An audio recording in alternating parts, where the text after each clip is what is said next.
scare terms, patent assertion entity, or PAE.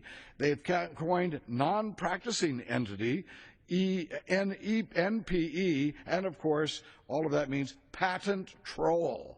The PR blitz, as I say, which was obviously created by a public relations company who made a lot of money coming up with that boogeyman, is used to change the basic legal protection of American inventors, and yes, change the legal protection of people who have bought the legal rights and owned the intellectual property rights that they bought from the inventor. I suppose Halloween is the proper time to talk about scary trolls. How frightening. The so-called patent troll has been identified, this is how they identify him, as being out for profit from technology that he did not invent. My. Someone who's trying to receive a profit by making an investment into something that they didn't build themselves. Doesn't that describe banks and insurance companies and everybody else who put investments down and hope that they're going to have a return from those investments? But they themselves aren't making anything. They're using money and paper and contracts and helping people who need help. I have consulted with a number of outside individual inventors and groups, and they have reaffirmed that the legislation being proposed by the Judiciary Committee further disadvantages the little guy against the deep-pocketed multinational corporations. This is achieved in the guise of targeting the so-called patent trolls. Pay attention to the patent trolls, but don't pay attention how this weakens the small inventor. This means that persons or companies who have contracted with inventors who really need the help to see that his or her patent rights are respected are going to be undercut. How horrible it is of making business out of helping small inventors see to it that their patent rights are enforced.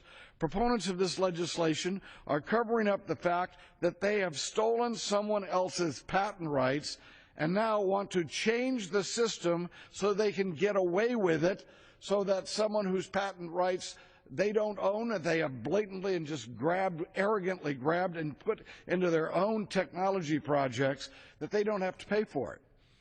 And when they're challenged in court, they complain, oh, this is a patent troll. No, what we have here is large companies who are willing to take from the little guy, which will, and yes, maybe be a short-term help to those companies, but it will undermine the progress of the United States of America, undermine our ability to create a wealth in our society that will make sure that our people can outcompete foreigners. Most of the corporations who are complaining about this are multinational corporations, run, of course, by Americans, sometimes not.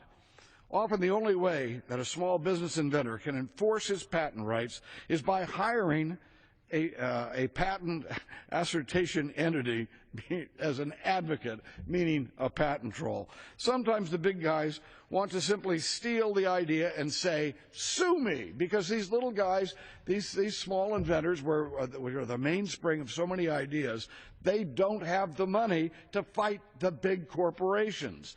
And now the big corporations want to make it impossible for them by changing the very law that protects them and protects their what they have created in their invention. One of the biggest alleged crimes of these non-practicing entities is that they don't actually make anything but just shift money around. Like I say, how horrible that is that some people make money in our society, although you can't really see what they actually make with their hands. Banks, lawyers, investment companies, insurance companies. Well, they make money, but they don't necessarily make things, but they are important to our economy. And even more important to our economy are those inventors. If we change the rules so that big companies can steal from them, those inventors will not be there in the next generation to come with the creations that uplift our people and defend our country and permit us to have security and prosperity. We're told that trolls are different. Well, let's put it this way.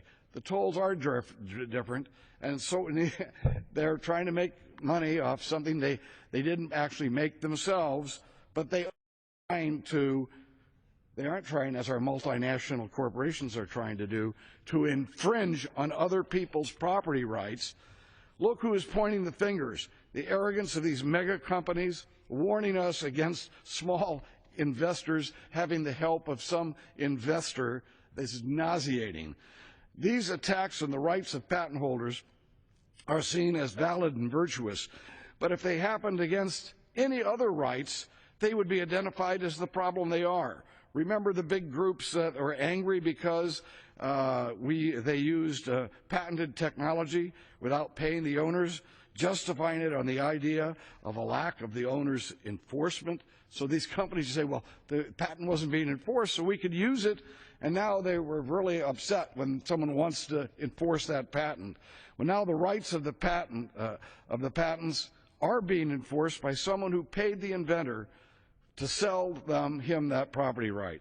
A landowner who chooses not to develop a farm or land could be described as a non-practicing entity. Should we make it simpler and easier for others to take or steal the land because that owner isn't using it? Should we make it harder for him to continue to own his land simply because he doesn't use it or isn't using it like others would want him to? How about a music lover who purchases the rights to a song or an entire catalog of artists' songs? Should we make it hard for him to defend his ownership rights because he wasn't the musician? He didn't make the music himself?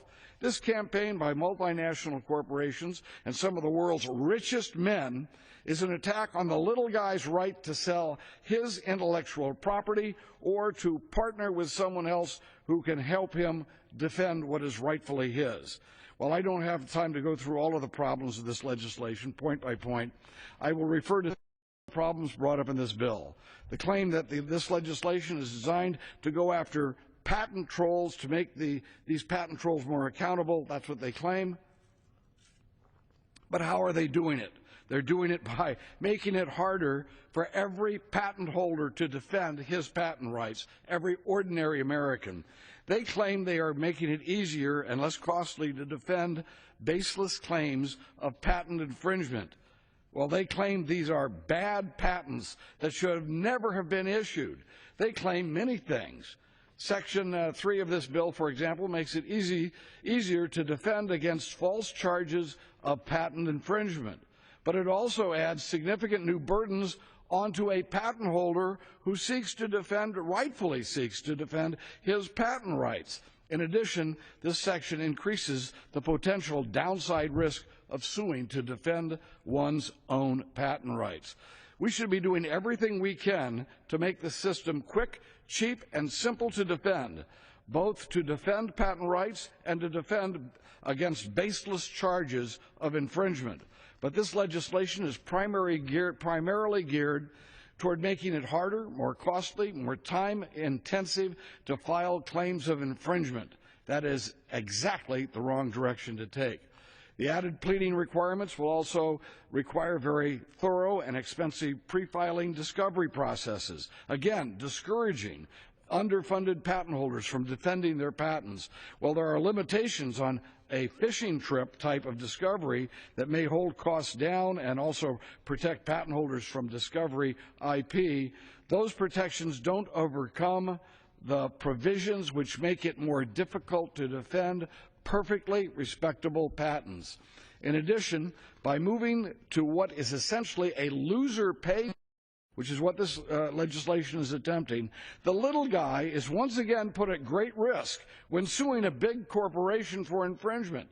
So now the inventor, who is being victimized, may have to risk everything that he owns to pay the legal fees of his much better financed corporate infringers. This concept of fee shifting is alien to this country's history, but very common in Europe, and it has been demonstrated to have a chilling effect on litigation at the expense of the rights of those who can't afford to sue because they can't afford to lose. The corporations, they can afford to lose. They're personally not coming out of having to pay anything. But the small inventor, he'll lose everything in his life if he loses. He will owe them that much money. And the big corporations, of course, are very capable of handling their own legal fees. Section 4 requires patent holders who believe they are being infringed upon to discuss all of his partners and assignees and other information to court.